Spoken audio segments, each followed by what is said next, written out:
Bismillahirrahmanirrahim. Assalamualaikum warahmatullahi wabarakatuh. Baik, untuk materi yang pertama yaitu enzim.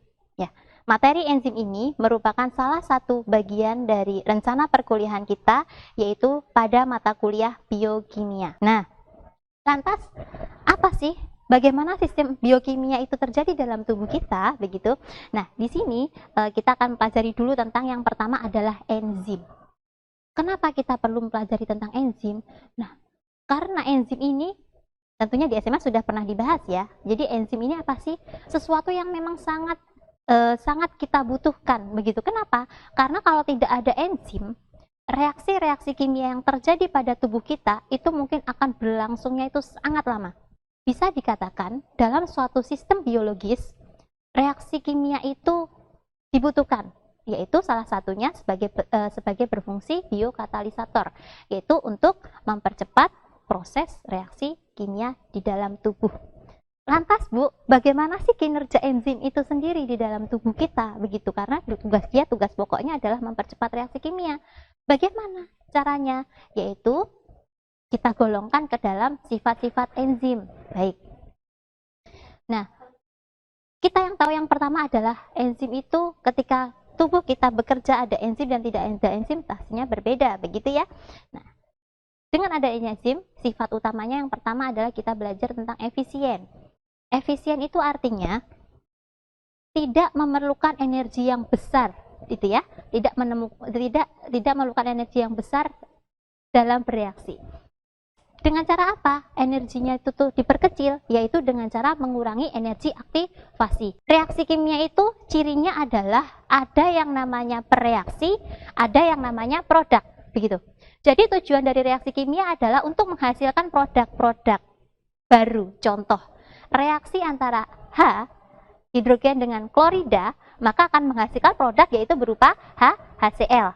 Tujuannya dari reaksi kimia adalah untuk menghasilkan produk. Bagaimana cara menghasilkan produk? Tentunya ketika ada reaksi menjadi produk itu butuh yang namanya energi. Energi itulah yang disebut dengan energi aktivasi.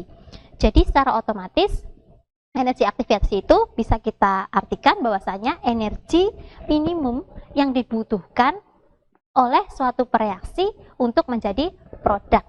Nah, itu namanya energi aktivasi. Kenapa kok menurunkan energi aktivasi si enzim ini, gitu ya? Kita lihat dari grafik dari grafik di sini di PowerPoint ini, bahwasanya ada dua jalur tuh, ya. Yang atas adalah jalur reaksi kimia secara umum, sementara yang bawah itu adalah jalur reaksi menggunakan enzim. Tuh, new reaction pathway. Artinya apa? Ketika tanpa enzim, maka kita itu bisa dilihat. Oke. Yang bawah, yang atas itu adalah reaksi kimia tanpa enzim. Sementara pada grafik yang kedua itu adalah reaksi kimia yang menggunakan enzim. Kalian bisa lihat perbedaannya bagaimana? Jika Ibu bertanya kepada teman-teman sekalian, manakah energi yang paling besar? Begitu. Jawabannya apa? Tentunya bisa dilihat, oh semakin tinggi, begitu. Semakin tinggi artinya apa? Artinya energi yang dibutuhkan juga semakin besar, begitu ya. Jadi yang di bawah itu adalah dengan menggunakan enzim. Artinya apa? Oh iya, dengan enzim itu berarti energi yang dibutuhkan itu juga lebih kecil, gitu, minimum. Nah, itulah fungsi yang kedua dari enzim, yaitu dengan adanya enzim di dalam sistem biologis manusia, maka bisa menurunkan energi aktivasi, sehingga ketika mencapai produk itu tidak membutuhkan energi yang besar. Nah, ketika tidak membutuhkan energi yang besar, otomatis nanti prosesnya juga akan semakin cepat, begitu. Nah, ini adalah bagaimana kinerja dari enzim berdasarkan penurunan energi aktivasinya. Baik, kemudian sifat utama enzim yang ketiga yaitu spesifik. Apa sih arti spesifik? Khusus, iya kan ya? Khusus. Apa arti khusus? Ya, satu enzim itu hanya bisa bekerja pada satu jenis substrat. begitu. Satu jenis enzim, misalnya Ibu contohkan adalah enzim katalase, begitu.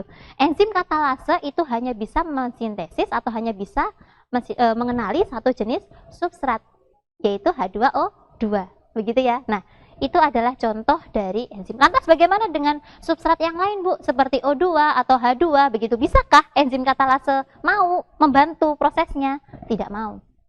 Karena sifatnya satu enzim hanya bisa akan bereaksi dengan satu jenis substrat. Ini ciri sangat khusus, begitu. Kemudian next, untuk yang keempat, sifat dari enzim adalah sensitif. Nah, jadi tidak hanya manusia saja yang sensitif, begitu ya. Nah, ternyata enzim juga itu ada sensitif. Mudah rusak, artinya apa? Mudah rusak oleh berbagai faktor. Nah, di sini faktor yang paling umum yang dapat menyebabkan kerusakan enzim adalah karena akibat pemanasan, suhu tubuh yang tinggi. Maka ketika suhu tubuh tinggi, maka enzim itu kinerjanya akan menurun, bahkan rusak. Nah, proses itu dinamakan yang namanya denaturasi, kerusakan enzim akibat pemanasan. Baik. Kemudian, sifat yang berikutnya, yang terakhir adalah aktivitas katalis itu sangat besar, begitu. Aktivitas katalis itu sangat besar. Sebesar apa sih, Bu? Nah, di situ ada. Di sini ada, maksudnya di sini. 10 pangkat 12 kali lebih besar, lebih cepat, begitu.